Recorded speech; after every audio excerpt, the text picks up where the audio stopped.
और सबसे बड़ा भ्रम है सुख कहाँ है। जहाँ सुख है वहाँ सुख दिखाई नहीं देता है, ये बहुत बड़ा भ्रम है। और जहाँ दुख है वहाँ सुख दिखाई देता है, ये मामूली भ्रम है, बहुत बड़ा भ्रम है। लोगों को संसार के भोगों में सुख दिखाई देता है, बल्कि वहाँ दुख है। आग में शीतलता और शीतलता में आग दिखाई देती है, और भोगों के त्याग में उनको दुख दिखाई देता है। गांव में जिसका विवाह ना हो, गांव के बहुत लोग कहा देखा बेचारे का विवाह नहीं भवा, अकेले न रहेगा भाई, उनका बेचारा बताओ थे। और जिनका ब्याह होगा, अरे कहीं ना उनका सब ठीक ठाक मामला, सबका ब्याह होगा ठीक है। लेकिन अब जिसका विवाह नहीं हुआ वो भी बौड़म है, वो घूमत होंगी कहूँ मिल जाए, कैसे हो जाए विवाह। विवाह नहीं हुआ वो सबसे बड़ा सौभाग्यशाली है, इसमें कौन सुख रखा है। कोई भी स्त्री आज तक विवाह करने के बाद सुखी नहीं रही, और कोई पुरुष विवाह के बाद सुखी नहीं रहा, और व्यभिचार के बाद कोई बिल्कुल सुखी नहीं रहा। इसमें सुख है ही नहीं। तुम चाहे इसको 1000 बार दोहराओ, भोगत ख्वाहिश बढ़त है छोड़त बेपरवाह, त्यागत थोड़ा कष्ट है भोगत हो यथा। और हर समय कोई भोगों को भोगता भी नहीं है। आप बीमार हो गए, हॉस्पिटल में हैं, भोगों को नहीं भोग सकते। आप जेल में हैं, भोगों को नहीं भोग सकते। तो जेल में जब 1 साल तक भोगों को त्याग कर तुम रह सकते हो, हॉस्पिटल में 2 महीना भोगों को त्याग कर रह सकते हो, तो फिर जिंदगी भर भी त्याग कर रह सकते हो। काहे के लिए लफड़ा पालत फालतू बवाल। लेकिन लोगों के पास संयम नियम नहीं, मन चंचल बहुत है, कंट्रोल नहीं है, इसलिए लोग ज़्यादा दुखी होते हैं। गृहस्थ आश्रम में जो सदगृहस्थ है, सदगृहस्थ किसे कहते हैं? जिनके पास एक पत्नी व्रत एक पति व्रत का नियम है। अगर पत्नी के बच्चे नहीं हो रहे हैं और पत्नी कहती दूसरी शादी कर लो, तो शादी किया है खुशी से बच्चे के लिए, तो उसमें कोई अपराध भी नहीं है। लेकिन यदि पत्नी कहती बच्चे हो चाहे ना हो लेकिन शादी दूसरा न करो, त्याग कर दिया, कोई बात नहीं। राजा सगर के 60,000 बच्चे थे। यहाँ कोई आदमी ऐसा है जिसके 60,000 बच्चे हों? हाथ उठाओ। कोई है? इनाम मिलेगा उसको? कोई नहीं। कोई ऐसा है जिसके 60 बच्चे हों? हाथ उठाओ। कोई नहीं। कोई ऐसा है जिसके 20 बच्चे हों? हाथ उठाओ। कोई नहीं। कोई ऐसा है जिसके 12 बच्चे हों? हाथ उठाओ। कोई नहीं। एक आदमी खोपड़ी खजुआवे बद हाथ उठाइस तो हम सोचनू कि हैं शायद, कोई नहीं। अब कितने कमजोर हैं आजकल की लेडीज और पुरुष। राजा सगर और उनकी पत्नी कितनी मतलब ताकतवर होंगे, कितनी ऊर्जा होगी जो 60,000 पुत्र को जन्म दिया। अब मैं तो ये कहूँगा कम से कम 6 तो आपके होने चाहिए, आधा दर्जन। ऐसे 1 दर्जन हो तो भी अच्छा।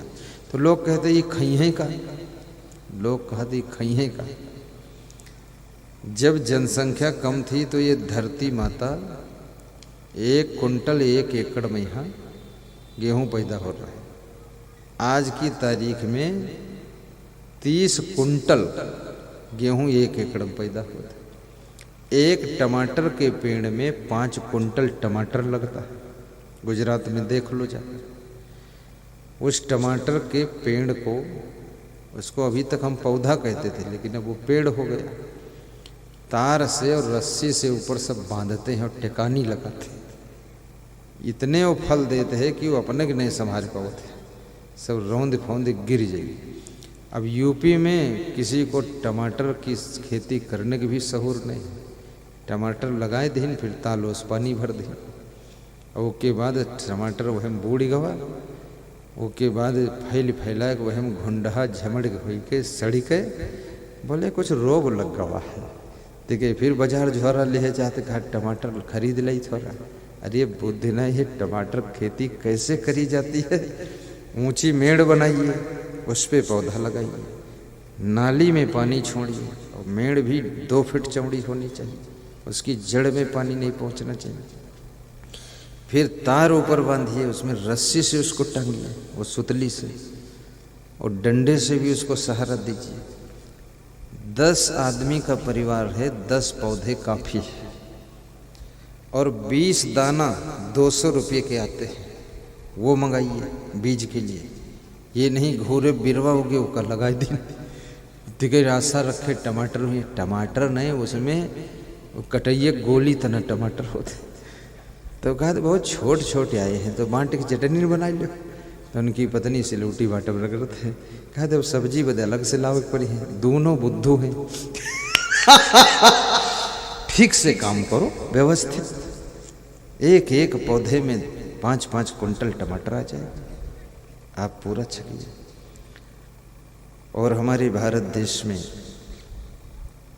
कुछ ऐसी बिरादरी हैं जिनको जनसंख्या की फिक्र ही नहीं है, चाहे 1 दर्जन हो जाए, चाहे 12 दर्जन हो जाए।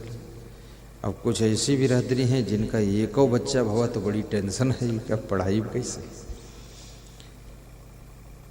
1 बच्चा होना चाहिए साधु बनने के लिए, दूसरा बच्चा हो माता पिता के सेवक के लिए, तीसरा हो देशभक्ति, बॉर्डर पर युद्ध करने के लिए, देश की रक्षा, चौथा बच्चा होना चाहिए राजनीति करने के लिए, और 5वां बच्चा होना चाहिए खेती बाड़ी करे घर में सब पूरी, और 6ठा बच्चा हो चाहिए वो छूट पर रहे कि जौन काम कोई बीमार हो जाए वो कि तुम जुटो कस के। हाँ, स्पेशली काम करो, मार्केटिंग देखो, बिजनेस करो। कहीं अकाल पड़ जाए, बाढ़ आ जाए, खेती चौपट हो गई तो भूखे मर जी हो, एक बिजनेस में लगाओ, ठीक से बिजनेस करें। और तुम्हारी ये कोई है होगा बॉर्डर पर वृद्ध है, वहाँ मरी गवा तो यहाँ कोई नहीं रही, साधु बनाई दे तो घर में काम खत्म हो गया। इसलिए साधु भी बहुत कम लोग बन पाते हैं, क्योंकि जब बच्चा ही न पैदा करी हो तो साधु कोई पड़वा थोड़े बनी है भैंस के।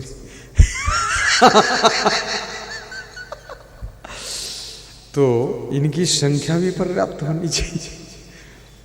अभी मैं एक गांव में गया था, तो हमने एक आदमी से कहा तुम एक बच्चे को साधु बना दो। कहीं 1 नहीं तुम 3 ही ले जाओ। कहीं हैं कितने? कहीं 9 हैं, 3 तुम ले जाओ। इनका गांठ लो, छूट दे दे, समझो। तो हमने कहा गांठे कोशिश करन कि बन जाए साधु, कुछ धर्म प्रचार करिए।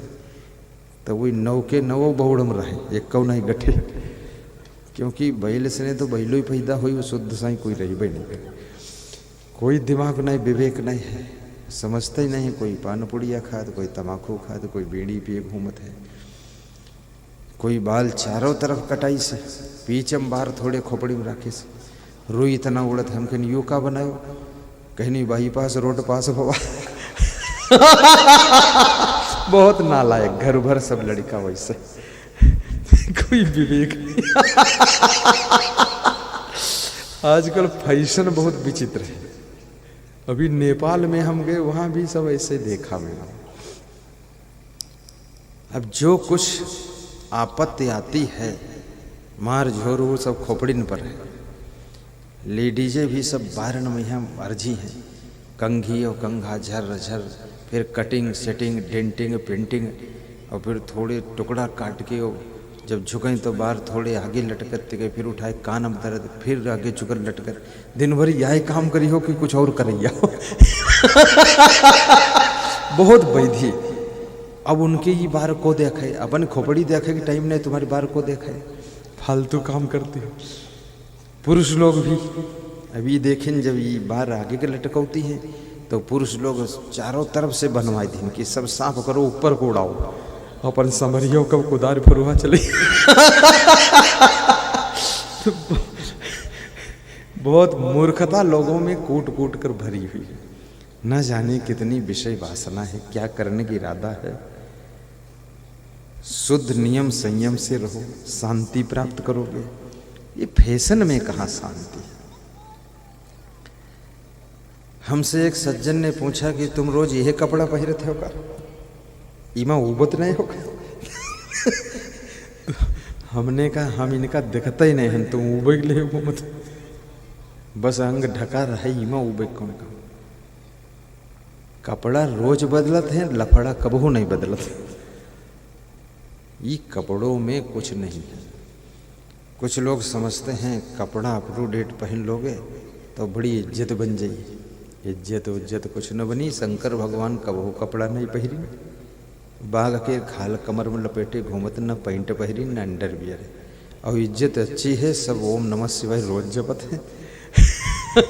और राम भगवान वो पीले रंग के कपड़ा पहर के वही घूमत रहे 14 साल जंगल में। यहाँ सब उनका भगवान माने। और तुम इतनी टाइट पैंट पहरे हो, बंदूक हो नाल से टाइट ज़्यादा है, और मानत कोई नहीं, सब समझत बौड़म जा रहा है। तो ये कपड़ा उपड़ा से कुछ हो वाला नहीं, आचरण सुधारो। कितनी लेडीज साड़ी पहनती हुई झाड़ू लगाओ चलते, सब साड़ी लथारे और फिर वह पहर के हैं रजाई ओढ़ के सोई गई। अब रजाई में सब गोबर लेसिन, अब रजाई को धोई, रुई धोई हो तो खराब ही। अब इतनी बुद्धि नहीं है लथारत।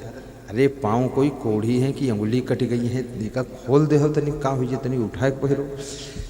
तो ये सब फैशन नहीं है, ये मूर्खता है। अब ये हीरो हीरोइन की नकल करना, हीरो हीरोइन नकल करके क्या करोगे। इस मन को फ्रेश कीजिए और इंद्रियों को बस में कीजिए और विवेक ज्ञान को प्राप्त कीजिए।